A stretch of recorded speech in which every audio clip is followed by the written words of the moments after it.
All right, let's talk about approximating areas using Riemann sums.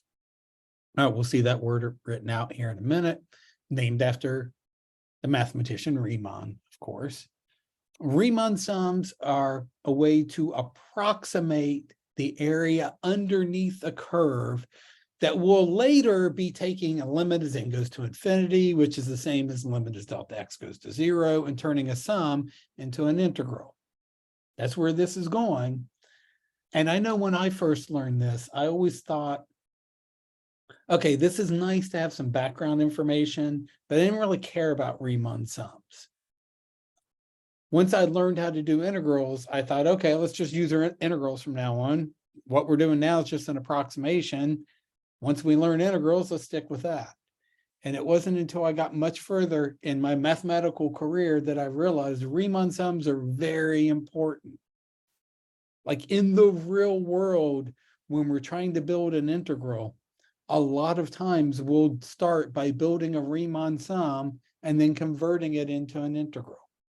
So this stuff, I know it seems silly when you first learn it. It is actually important. And when you're dealing with numerical data, this is the way you do integration. We call it numerical integration. You do it using Riemann sums.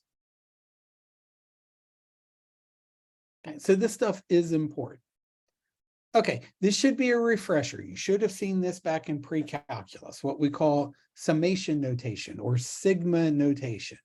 This is the Greek letter sigma, and it means you're going to be adding up a bunch of stuff.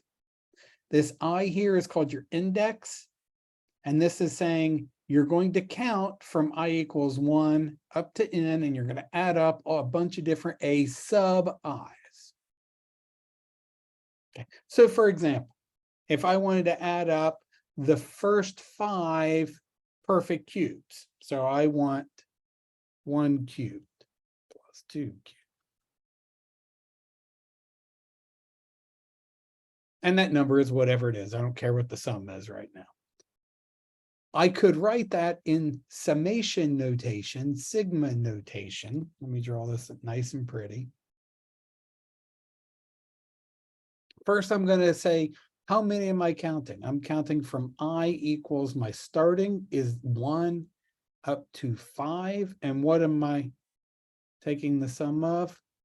3 raised to the I power. So I is going to range from there to there. So this is I equals 1. I'll write these under here. I equals 2.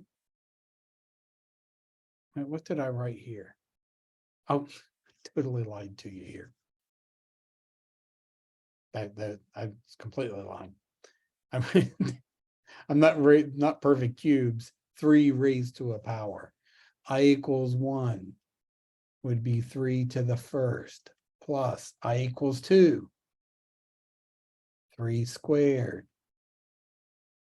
plus and so forth. 3 to the third, 3 to the fourth, 3 to the fifth. So that's my I equals 5 term. Okay. Now let's work backwards. Here I've got a sum. Let's write this in summation or sigma notation. So first off, let's figure out what these are. Each one of these is a 1 over a perfect square. That's 1 over 2 squared, 1 over 3 squared, 4 squared, 1 over 5 squared. So I'm going to have the sum of 1 over I squared. And which I values am I using? What's the first one? I'm going to go from I equals 1 up to I equals 5. Okay, again, this is all from pre-calculus. You should have seen all this before. You did infinite sums even in pre-calculus. Okay, some properties of sigma notation. It is a linear operator, meaning we can pull constants out. The sum from I equals 1 to n of a constant is just n times that constant. You're just counting that thing n times. You can pull constants out. You can distribute over sums. You can distribute over differences. These will only hold when we do infinite sums, provided that everybody exists. This says that when you're writing out a big long sum, you're allowed to split it up in the middle if you want. So this, for example, an example like this might be the sum from I equals 1 to 100 of, say, I don't know, let's say 2i plus 1.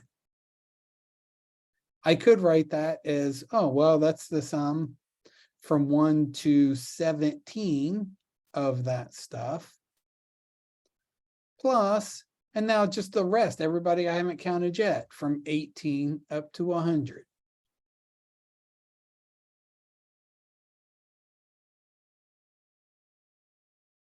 Here are some formulas that you probably saw back in pre-calculus. This one actually pops up all the time. This one has some cool applications in what are called triangular numbers and Pascal's triangle. Like, this was a pretty cool formula. You don't have to have any of these memorized for this class. Like, they're here. We're not really going to do anything with them. Like, we could use those formulas to find some actual sums, but that's not going to help us do integrals. So I'm going to skip through that. Where are we going to use these sums? Approximating areas under a curve. So we're going to have some function, some graph. For now, we're going to assume that f of x is positive.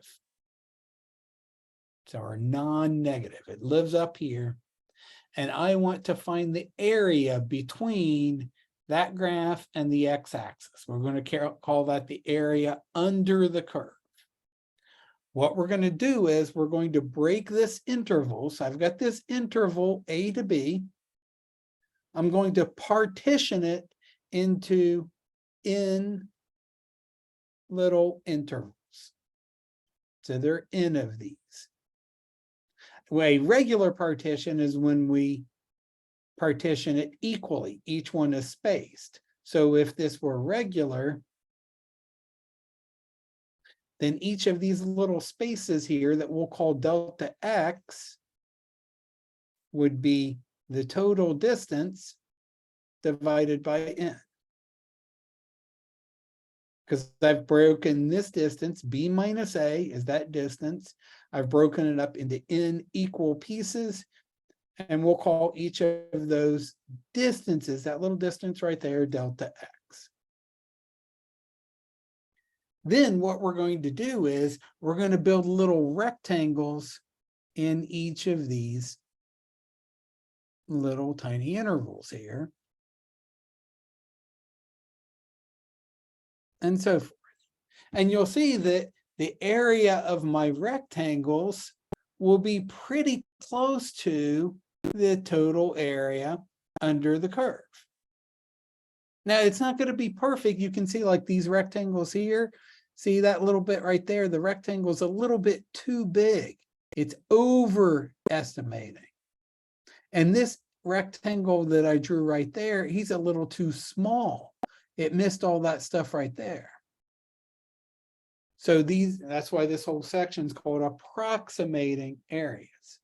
We'll see later that if we let n go to infinity, if we take an infinite number of little rectangles, which would be the same as letting delta x go to 0, these little rectangles will get closer and closer to approximating the actual curve, and this area of all the rectangles will get closer and closer to the area under the curve. That's when a Riemann sum turns into an integral, and we'll have the exact area. Okay, we say a left-hand approximation is you've got yourself some curve, you've broken your region up into little intervals, and what you're going to do is draw a rectangle. In each interval, you're going to go up to the curve on the left-hand side. So I'm in this interval right here. Look at that little delta x right there. I'm going to go up to the curve on the left-hand side hit the curve, and draw a rectangle over to that right-hand endpoint. Say, look at this interval right there. My rectangle is made by using this left side going up until I hit the curve.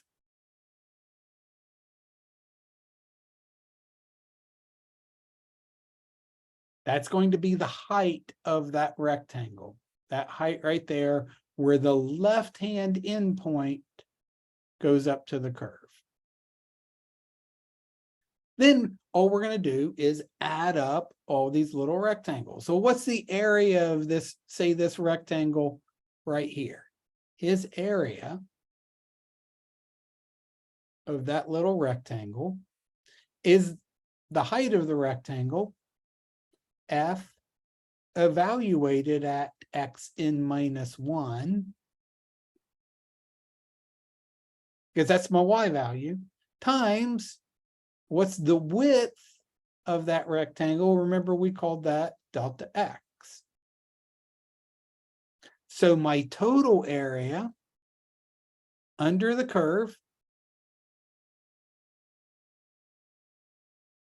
is approximately equal to the sum from I equals 1 to n, f of x I minus 1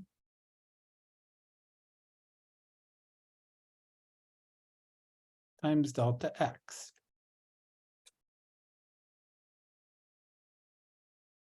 Let me think of what if I want a minus 1 there. Yeah, let me fix this. I don't want a minus 1 right there. This is f of xi. So I pick a random spot in here. Let's call this my ith interval. Then this would be, so I've got this little interval here. I've got n of these total. This is the ith one. This would be xi. This would be xi plus 1. Then I want the left-hand endpoint in this particular problem. The height there would be f of xi. That's the point, xi, comma, f of xi. That's the height of the rectangle, and the width of that rectangle is delta x. My delta x did not come through well. So that's one rectangle, add them all up, you get approximately the total area.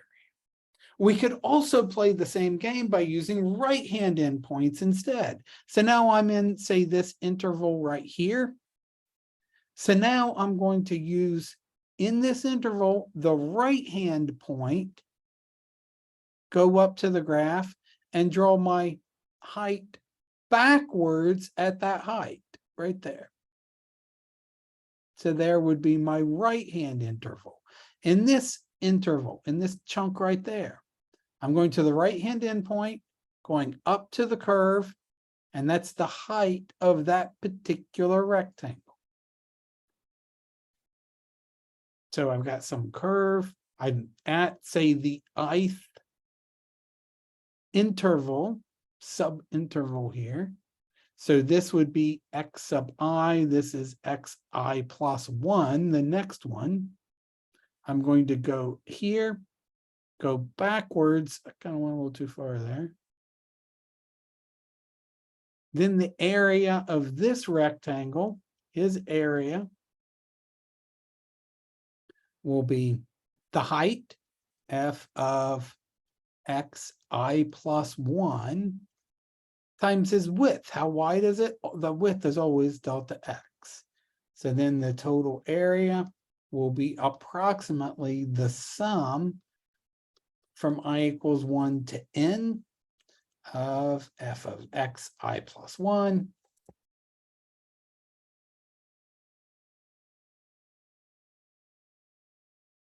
times delta x. Now, depending on what your graph looks like, you'll see here that with this kind of graph, with a graph that's concave up, right-hand endpoints are going to overestimate the area. See, I've got all this extra stuff. So my approximation I'm going to get is going to be too big by this much. I've overestimated the area. And left-hand endpoints are underestimating the area. See how we're missing all this stuff here? That's all missing. If my graph were concave down, left-hand endpoints would overestimate, right-hand would underestimate. You don't have to memorize that. Just know that typically speaking, one side is going to overestimate, one side is going to underestimate. What we'll do sometimes is do both and then average them together.